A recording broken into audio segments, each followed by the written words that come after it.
Hi, everyone. Welcome to another comics loving, literacy loving edition of Words, Images, and Worlds. It is wonderful this morning to be talking with, can I say legendary or You can something you like want to. You can say anything you want to. I'll just that? stop biscuit gravy. Legendary comics creator Rick Stasi. Rick rhymes with Dick Tracy. Thank you for jumping in and talking with me for a few minutes. Thanks for having me. Now, you were going to give two shout outs, I believe, to folks who have been part of your literacy journey, and I wanted to make sure we captured that.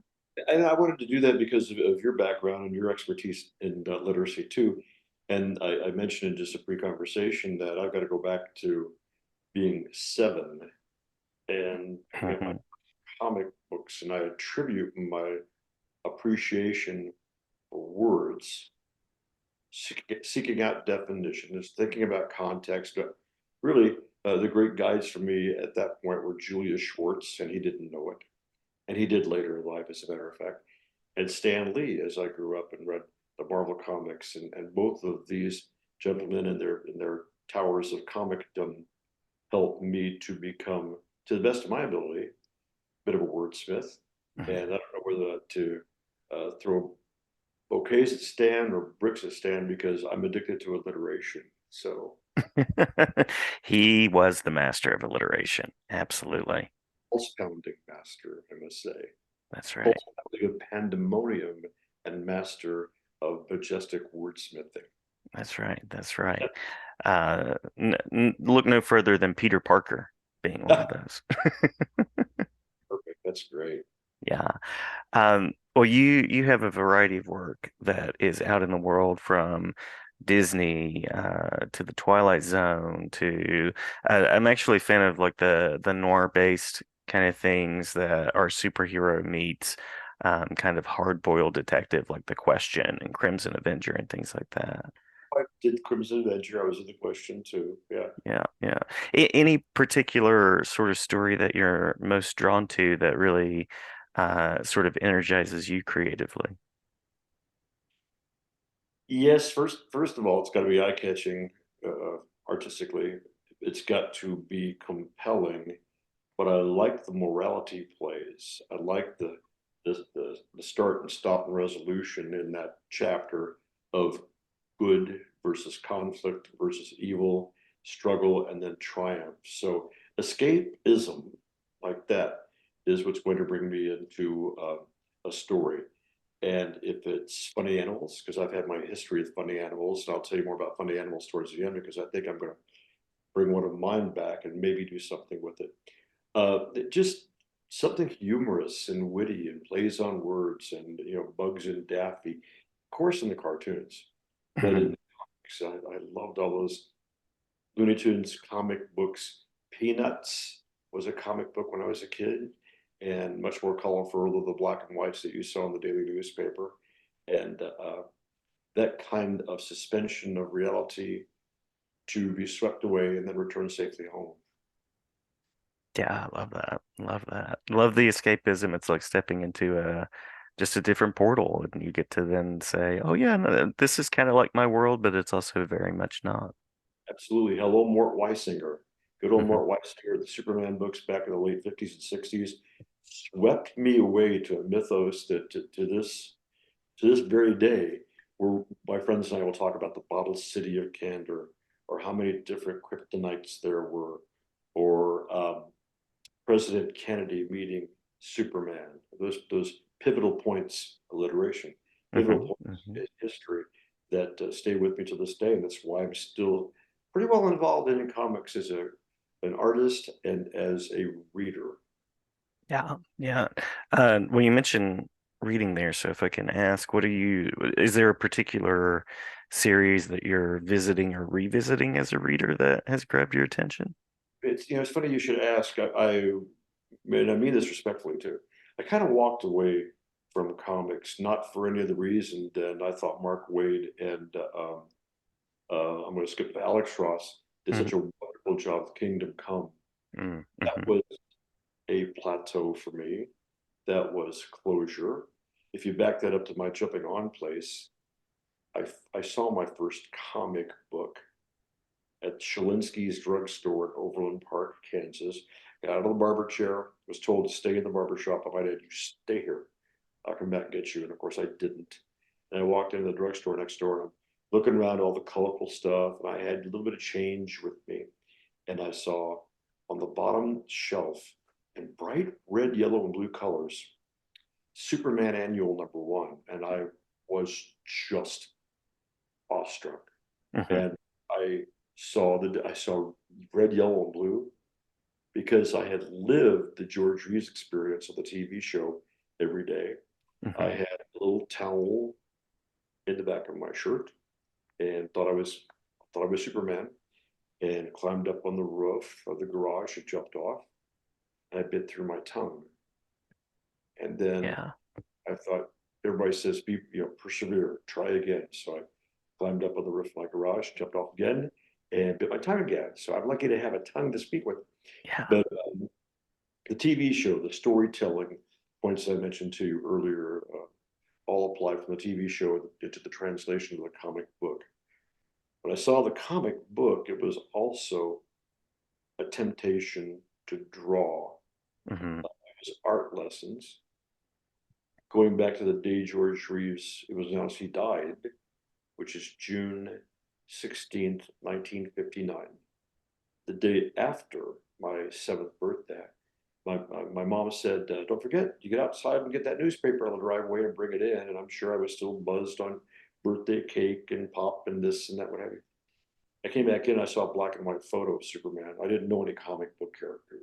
Okay. I said, Mom, look, Superman's in the Kansas City Times. That was the morning version of our newspaper here then. And let's pop the string off and see what's going to happen because on occasion Roy Rogers would come to town for personal appearance or Gene Autry or what have you. And I Hmm. thought, Superman is going to be in Kansas City. And she said, okay, give me the paper. And she popped the string off. And I said, Mom, what is it? And she said, oh, honey, Superman killed himself. He's dead. And bless her heart, she didn't know what had just happened. And I doubted everything at that point. Hmm. And I was beyond crestfallen. And I walked back to my room, picking up some scratch pads that my dad had by the little telephone area and a pencil. And I started drawing stick figures and I put a cape on one. And that I've never stopped. I've never stopped drawing to this Wow. day. That was my jumping on point for that. That comic book again was inspirational to me. And maybe we'll touch on this later. Many years later, 2006, I was at a party in LA with a bunch of people who had just seen the uncut version of Hollywoodland, if you're familiar with that, Hmm. Hmm. a story about George Reeves. And I thought, here I am, kid from Kansas City, about doing movies and TV and stuff in LA. If I was really good at it, I'd still be there.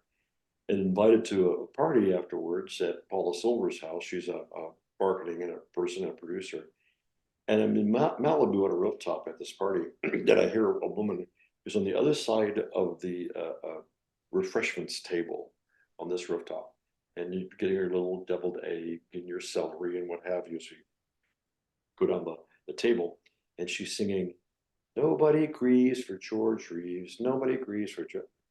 And I looked up at her and she goes, that was a song that came out after he died. And she was a big George Reeves fan. And as I looked at her, I thought she looks familiar to me. As we ended it at the table's end, it was Loretta Swit from MASH, Oh, wow. Yeah. Yeah. and she had been to the little preview of the uncut version, and we started talking about George Reeves. She noticed I had a Superman watch on. She goes, "You really like this stuff?" And I said, "Yeah." And I told she said, "Why?" And I told her what I told you, and she came across the table and she kissed me. And when Hot Lips kisses you, she kisses you. It's like very nice, very innocent. And I said, thank you. I said a dumb thing. I said, why did you do that? And she said, you're still drawing and you're still wearing the Superman stuff. She said, boy, you're still in therapy. And maybe the entirety of all this that I draw and do here is therapeutic for me. And if it is, so what, who cares? But Yeah. that was my jumping into comics. And that's my love for those kind of stories I told you about. Uh, you know, well done stories where you win at the end and you kind of take care of everybody, and might comes through your kindness and kindness comes through your mind. Hmm. Hmm.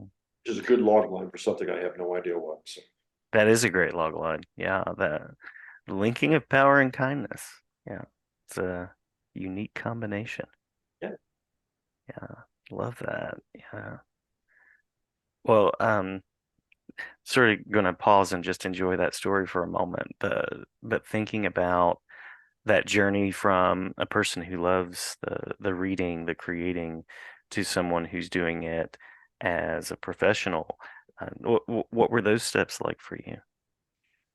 They were arduous, they were challenging, and they were wonderful in the big picture.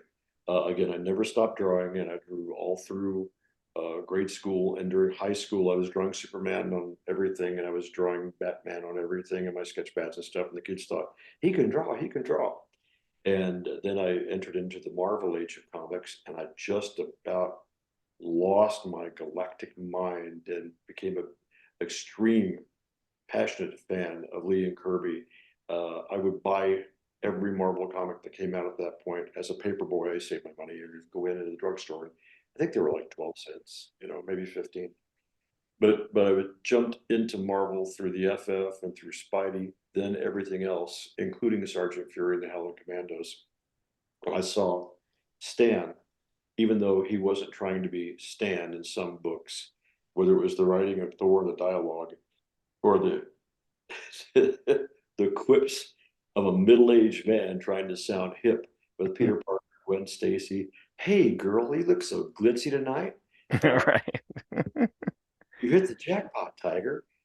But I just thrived on all that, and it made me want to tell stories and not just be a comic book illustrator, although that's what I wanted to do because I'm telling somebody else's story.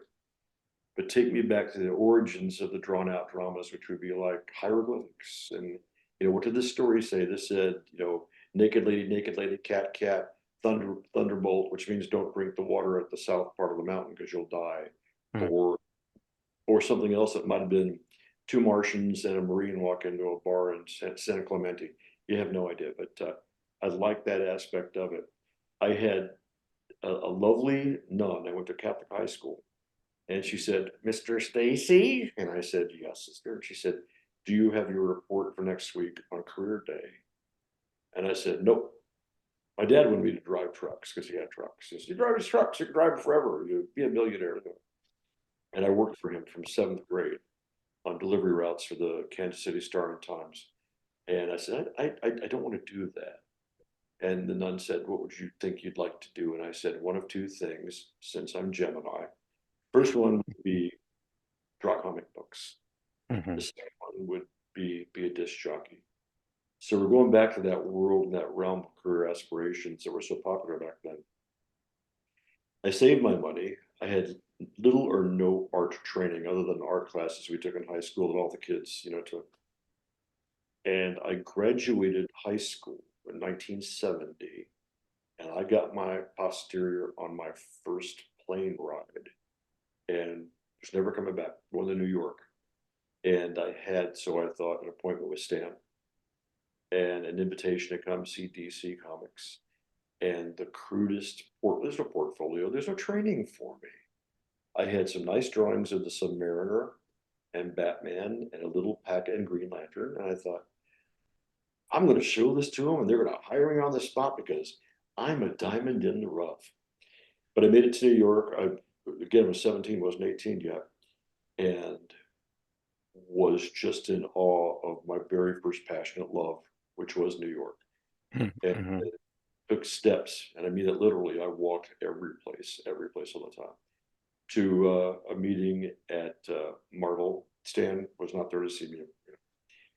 Walking into Marvel was like walking into Animal House. I mean, it was just they're all hippies.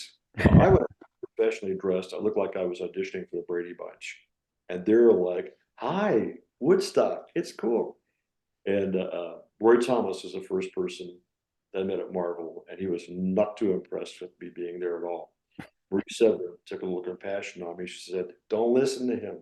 come back here. You got some promise. And she said, plus, to as a consolation prize, here's this week's comics you could take back to your hotel and read. And in that stack was Conan #1. Hmm. And my big introduction to Barry Windsor Smith, who I think's stunning, perhaps the best of the best. But I spent some time there, and I had a better reception at DC, where a young junior editor was kind of starting to run things, and his name was Dick Giordano. Hmm. Dick took me under his wing in what looked to be a chapter out of Mad Men. I mean, it was just that period and just that time. And, New York was so wonderful and rich in every aspect of human life. But Dick spent time with me and looked at my work and said, come back tomorrow and we talk. And I mean, he took me under his wing like an uncle.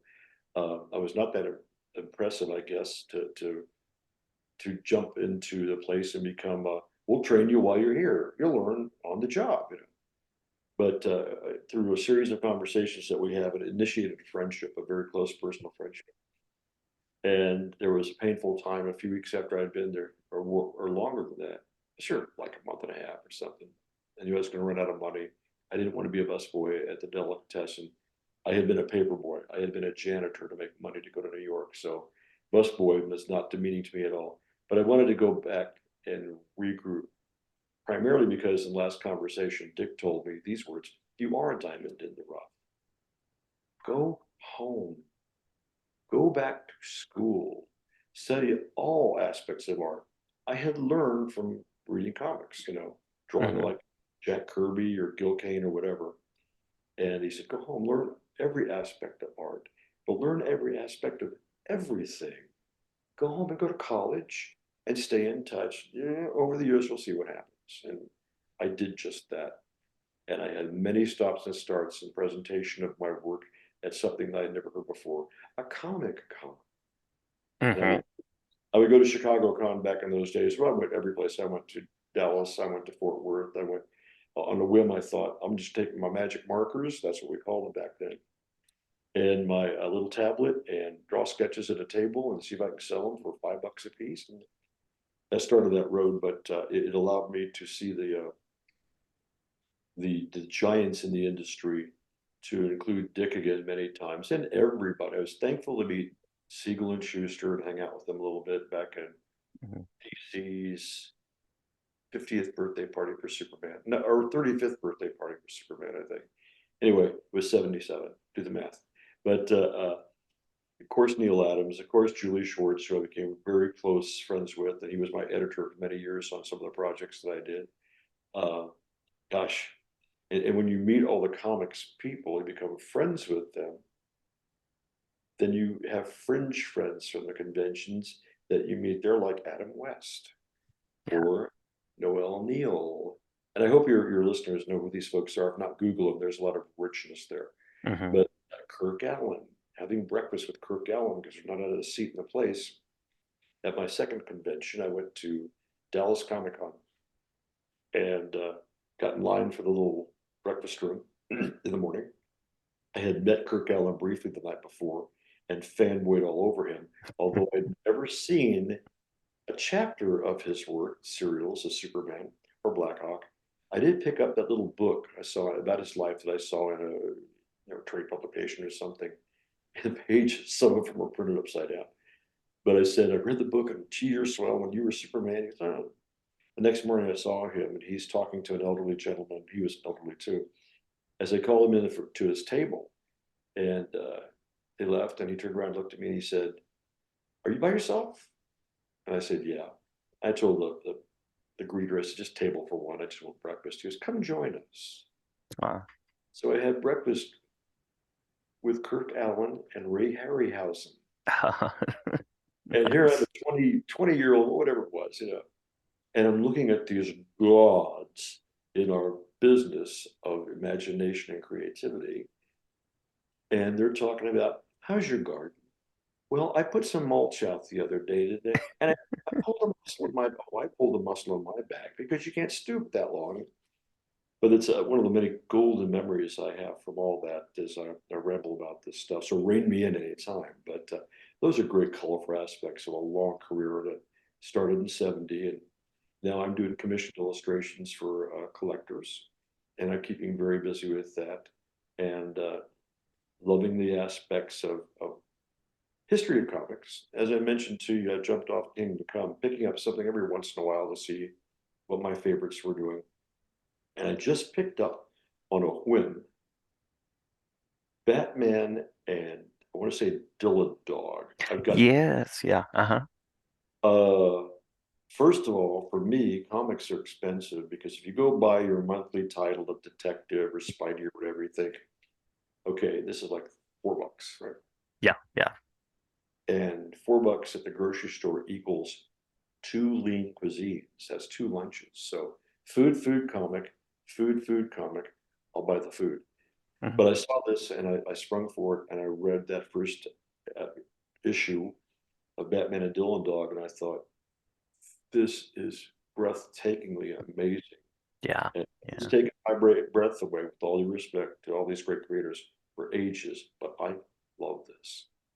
Yeah, yeah, that's I continue to read and keep tapped in, and that's one of the series that really has my attention right now too.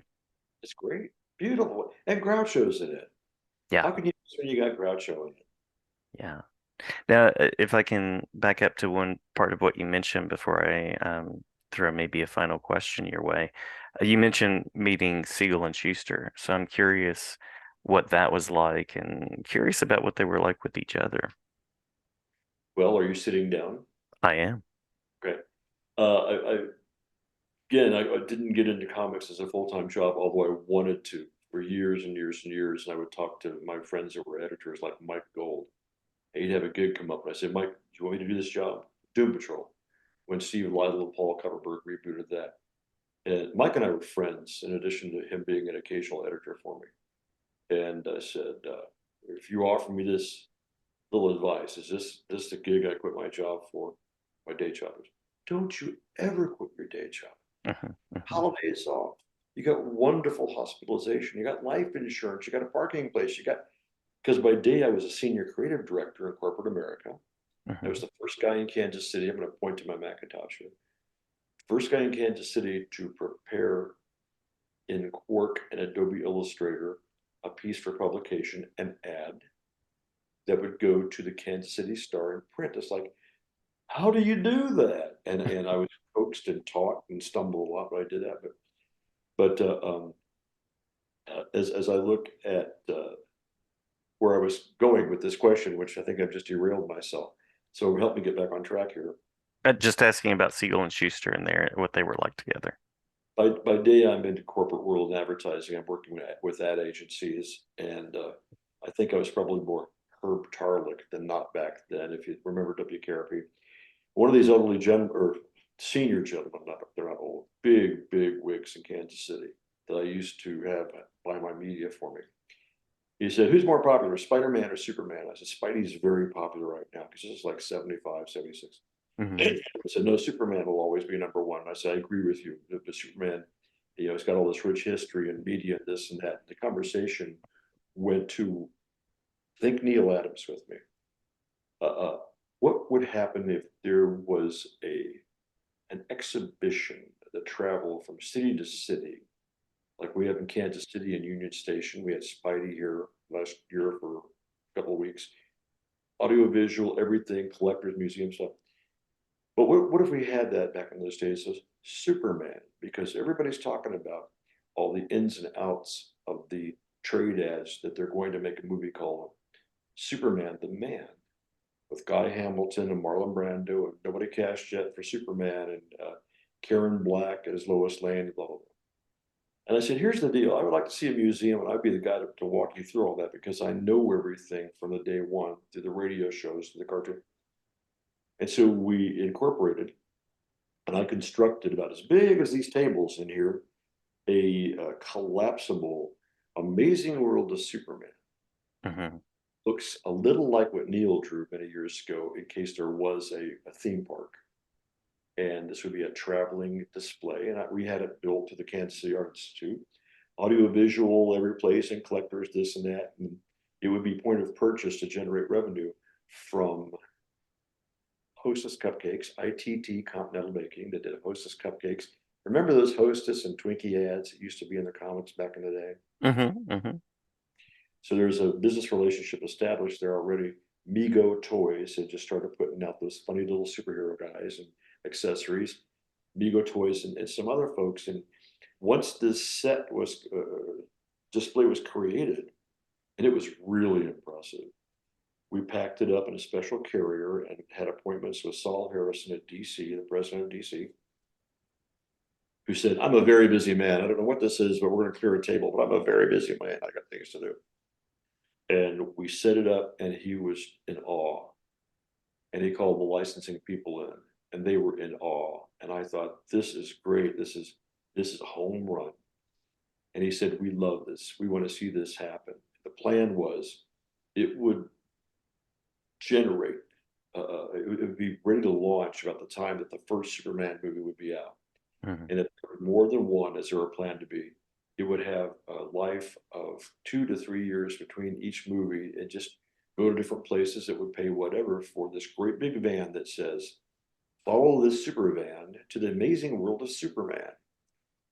And we could have guests and this and that. So Saul told me, he said, "Come back in February." This is January of 77. He said, "Come back next month to the 35th anniversary of Superman. I want you there. I want these guys there. We're going to set this up and people are going to see this. It's going to be great. But we have no money. So you go get the money." And in the discussions, Saul's son worked at ITT Continental Baking as an executive there. So we met with them to see about what they would like to contribute. We went to Migo and talked to them about what they wanted to contribute. And we went back in 77 where I had set the display up and finally met Julie Schwartz, Neil Adams, and Siegel and Schuster, who were, Neil is just helping them get identification and credit for what they did and how poorly they were treated by the old DC. Hmm. And here they are looking at this table, and we're talking about, the comics, and we're talking about the Kirk Allen display and the George Reeves display and the T-shirts for point of purchase and stuff like this. And they were shockingly so modest Hmm. about everything. And we clicked because I'm a fan of their stuff, and very professional, but very awestruck because, well, they're seeing this and they're seeing the big birthday party for Superman. Neil is in some stage of getting them the stipends from Warner's for retirement for the rest of their lives. People are walking up to them and saying, "I didn't even know who you guys were, and you created Superman." So it's finally, it's uplifting for them. But they were such wonderful, humble guys, and the good maybe 20 minutes I spent with them at the table. And the Canadian radio people came by and interviewed us all too. But to feel that sense of camaraderie with these creators is Yeah. like the biggest, warmest Kryptonian hug you could ever have. And it was wonderful. I think maybe a little bit life changing for them, and most assuredly for me. Yeah, that's awesome. That is so awesome. And uh, to be part of comics history in that way and literacy history is very cool. Very cool to have connected. You mentioned literacy, if I may. I remember reading the Silver Age comics at DC and the editor's notes. And this editor note would be, Batman says, "Well, I'll use VTOL in the bat plane to do this and that." Editor's note: VTOL is vertical takeoff and landing.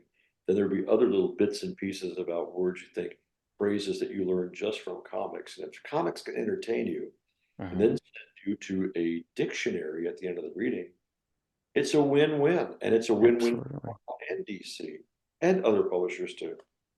Yeah. Yeah. Um, so I think I have one more official question, and that is you mentioned commissions. Like Captain America said, "I could do this all day." I appreciate that. Um, Curious about the things that you're currently creating and working on, as well as where people can connect, get commissions, and do those kind of things. Come over, come over. What I'm working on right now, as I mentioned, are these commissioned illustrations of pieces for the collectors and stuff. I love doing shows. I do sketches. I sell my prints. I do what I just want to have fun. everybody have fun tonight. Everybody wank chung tonight. Hmm. But what Hmm. I've done since I found some old papers and I thought I wrote some really good treatments for like 7 different books I wanted to create years ago, and then time and life gets in its way. But I'll tell you, I'm considering right now taking one of my properties since I did Looney Tunes and Tiny Toons for Warner Brothers, and I worked for Spielberg on Tiny Toons in the comic book adaptation. That means you get a nice packet from him that says, "Dear, your name goes here." Hmm. For the great, you're acknowledged, but it's a form thing. But it was so much fun to work as a writer and an artist for Looney Tunes and Tiny Toons, and so much fun to be in the business aspect. I did business and distribution for Warner's too, Warner Brothers International Publishing. But I found my funny animal treatment that I've kind of had in the back of my mind for a long time. I have no sketches here, and it's Here Comes Danger Dog. Double D for danger, double G, DOGG for copyright. It's a play on the old Warner's cartoons. Yeah, It's yeah. inspired by that. But what it is you have this Tony Stark like dog character that lives on Houndstooth Mountain, a lot of plays on words. And he's an inventor and an entrepreneur and a soldier of fortune. And he is Clark Barker. And he has an assistant, a lovely cat, a female that's his assistant counterpart. And she is Lola, the too fine feline. And they are pulled into a caper to, with their other characters, try to find the kidnapped pup star, Brittany Spaniel. So, Oh, anyway, nice, nice. it's chock full of silliness, and all I want to do is be silly. The goal with these humorous books that I've done before, like Looney and Tiny, and they translated them into different languages all over the world and cut them up and put them into digests or bigger books or whatever. If some kid escapes the day that he's had right before he falls asleep with a smile, has a smile because of what he read, drops the book on the ground. I won, and that's success. So Mhm. I want to bring Danger Dog to people. My brother from another mother, Paul Kupperberg, and we go back 30, 40 years. To pull him in for some consultations. I've never done a Kickstarter before. I've always paid for my own. I publish my own books and double albums. I do some music and some recording and voice work. Done all that myself. And a dream team would be pulling him in an advisory standpoint. And I talked to my dear friend, Rick Burchett, who's St. Louis boy. He's just 3 hours, 4 hours from here. Yeah, About yeah. making this. So I might just stick my toe in the water and see what next steps would be for this, because Danger Dog has a lot of promise because it's entertaining. And that's all I want to do is be that entertainer. Me and Jolson, Hmm. you ain't seen nothing yet. And that's my main motivation. Nice, nice. Love it, love it. And I love Rick Burchett as well. And yeah, He Wi- stops. yeah. You have a moment for Rick Burchett's story. Of course, absolutely. So we all do Planet Comic Con. We do all the cons. And 2 years back, I'm at a table, and Rick Burchett's at the other table, and Adam West is there. And I love him. He's the greatest guy in the world. I became friends with Yvonne Craig and Julia Newmar. I've done some work on the side for her. Anyway, so Adam West is there. And Adam was always a little influenced to say that. It's probably 11 o'clock in the morning. He comes by the table. I said, "It's good to see you again." "Well, it's good to see you, citizen." And his own Adam West ways. And he's hanging around the tables and he leans on the table. And I've drawn some Batman stuff. Okay. Some Batman stuff. Did Hmm. some licensing work, this, that. And Rick Burchett is doing Batman animated adventures and licensing. He's got all his work. And Adam West stands at my table and he leans against it and he says, "Everybody, here is Rick. He is the greatest Batman artist of all time." I'm looking at him. I'm thinking, "Thank you." And he goes, "He is by far the best, well known, the fantastic Batman, draws Batman like nobody." I'm thinking, no, you mean my friend Rick Burchett over there. Rick Burchett's eyeballs this big. They said, "Mr. West, this my buddy Rick Burchett. Look at all his Batman animated." "No, no, no. You are by far the and the Batman." And we just let him go, and then he walked away, and it was absolutely harmless. But I thought that was a funny tale to tell about my friend Rick. Uh-huh. Uh-huh. So no conversation like, oh, come on. And Adam West, who was such a super cool guy. Yeah. Yeah. That's not a bad impression, by the way. Thank you, citizen. Remember, criminals are a superstitious lot. And I'll stop there. Nice. Nice. That's racist. That mobile. Well, spaces where people can go for commissions and to follow what you're doing. Come see me at Facebook, and it's RICK space STASI. You can find me there. My website's being redone because it got rather got hacked by Ah, Chinese hackers. And that was such a weird thing. Why me? Who am I? You know. But it's going to have to be rebooted. But you can see a placeholder there. You can find me on Facebook, and all my contact information is there. And I'm always happy to work with people.